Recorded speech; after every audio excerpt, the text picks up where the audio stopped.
Coming here from BWOne.com, and I'm going to give you my review of the DROID RAZR M. The DROID RAZR M is truthfully redefining what the sort of mid-range budget smartphone is all about. It's one of the nicest phones that are in this category that I've used in a while, and really going to go through, and you're really going to see why I'm currently saying that. One of the things you first notice here is the very bright and vibrant 4.3-inch display. Yes, that's a 4.3-inch display that's edge to edge. You can basically see the phone basically has no borders. It pretty much looks like all screen when you first pick it up and you turn it on. Really looks nice when you see that there. The other thing, you have the front-facing camera here at the front.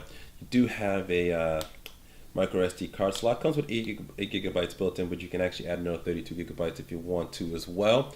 And you have your SIM card slot there for a 4G LTE SIM card. This is an LTE phone, and it's also a sort of a 4G phone overseas as well. Well, what we call 4G here is still 3G overseas.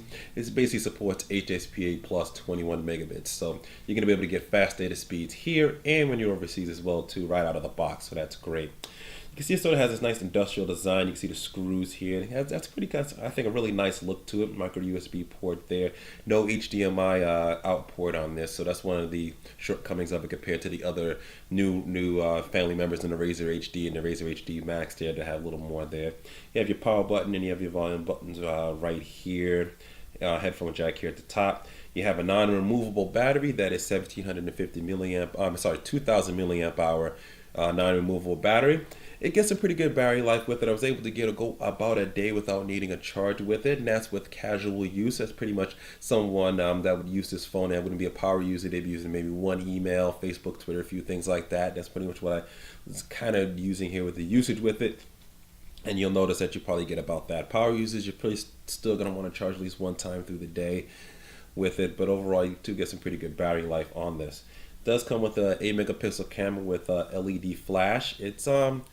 The camera is decent. It's typical Motorola quality. It's not great, but it's not bad. The same thing with the video. It's not great, but it's not bad, and should be suffice for most things.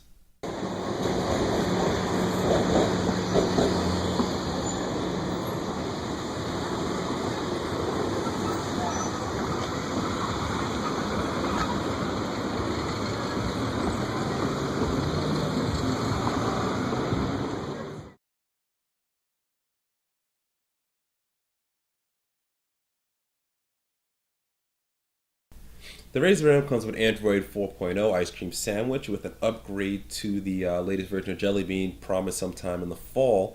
And what's really nice about it as well too is that it has a dual-core 1.5 gigahertz Snapdragon S4 processor inside of it, so extremely fast with 1 gigabyte of RAM, so you're going to get really nice fast speeds with it. You don't have any real buttons on here, so you have the touch sensitive no touch sensitive buttons here at the bottom, but you do have the virtual buttons here for back, home. You see there, you can manage your pages and multitask, as you can see right there. Multitask through things. I should go ahead and go to the camera, show you what the camera app looks like. It's a typical standard camera app that you see before.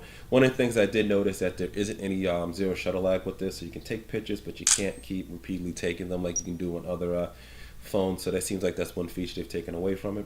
But you still have the ability to record and snap pictures at the same time, so that's pretty nice. You can do that there. Go ahead and head back here. One of the nice UI elements that they've added on here is not only the widget here, so you can sort of swipe through different weather and stuff like that, battery meter, and change the settings and such. You also are able to sort of add pages as you go along too. So if you want to add a new page, you can just hit blank page, adds a blank page to it. You can customize this as you want to, or you can swipe all the way over again. Start with the template. You have Amazon, media, mobile office, stuff like that. Love the Amazon one because one of the things that are really pushing about this is sort of Amazon apps that are pre-installed on here, so they're already on here for you to use, all such as Amazon Store, Kindle, Music, App Store, stuff like that. So it's already sort of on here already. So they're really pushing those type of things on here. You swipe all the way to this side, what is what I like. If you go all the way here, you do get a quick setting menu here for mobile data, Bluetooth, Wi-Fi. You can go right straight to your phone settings by just going like that as well too. You can see through here, we can show you some of the storage options that you have as well too. So you have the storage right here. Total space available is about 8 gigabytes or so with it. So that's pretty cool. Like I said, you can add an external card as well to it, up to 32 gigabytes. Do have mobile hotspot support, which is really nice to have as well. Go ahead and head back over here. You have your typical Android 4.0 sort of notification center. You can swipe away as you want to. You can hit X or swipe away just like that to get rid of different notifications. So that's cool that that's available as well. Let's see what else we have on here for pre-installed software. Like I said, you have the Amazon stuff on here. You have Movie Studio, which is a stock Android app as well too. It's pretty nice. You can enter your movies with that. By Verizon Mobile, VZ Navigator, and stuff like that. But what I found that's cool as well, while you can't uninstall these, so let's say you don't want the Amazon App Store, go to more options here, get the app info. Now, while you can't uninstall these, you can disable them. So if you go in here and hit disable, it takes it right out. And then if you go back over to the app tray here, you see that that app's removed. So that's pretty nice that they're able to do that. And if you want to get that app back again, go back in here to settings, you go to apps. And you basically have to scroll away, to go to all, scroll all the way to the bottom. That's where you put disabled apps. See it as disabled and re-enable it. And we'll go back here. And there's your App Store application back there again. So at least it sort of gives you an out of sight, out of mind type of thing with it. So that's pretty cool that they at least give you that ability. Would be nice if you could just uninstall it fully, but you know how Android generally is. When you got preloaded software, you're stuck with the bloatware there.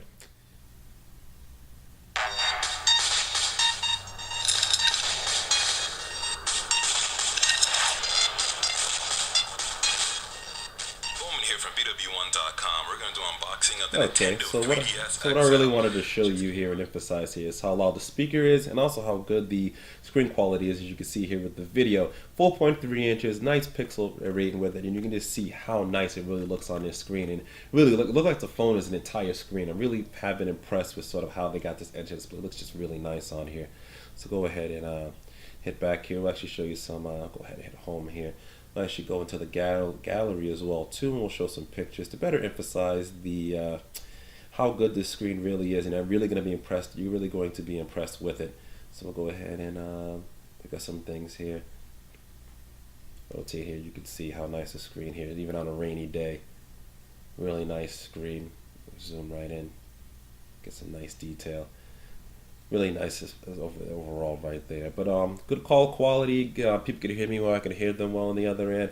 Good battery life, especially for the casual user out there. Overall, really redefining what the budget mid-range smartphone is all about with the Razr M. I really like this phone and I recommend it for somebody that's in that product category. One thing I am disappointed about it, it's $100 I believe now on contract. I think it needs to be a little bit lower.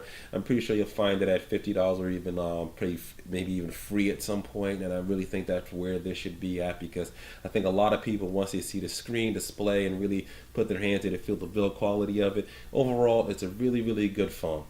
So this is BWOne here from BWOne.com, and if you like this video, be sure to give it a thumbs up as well. Share it around. Join us on all our social networks from Facebook, Twitter, Pinterest. Be sure to subscribe to our YouTube page here. And always remember to live your tech world in high definition.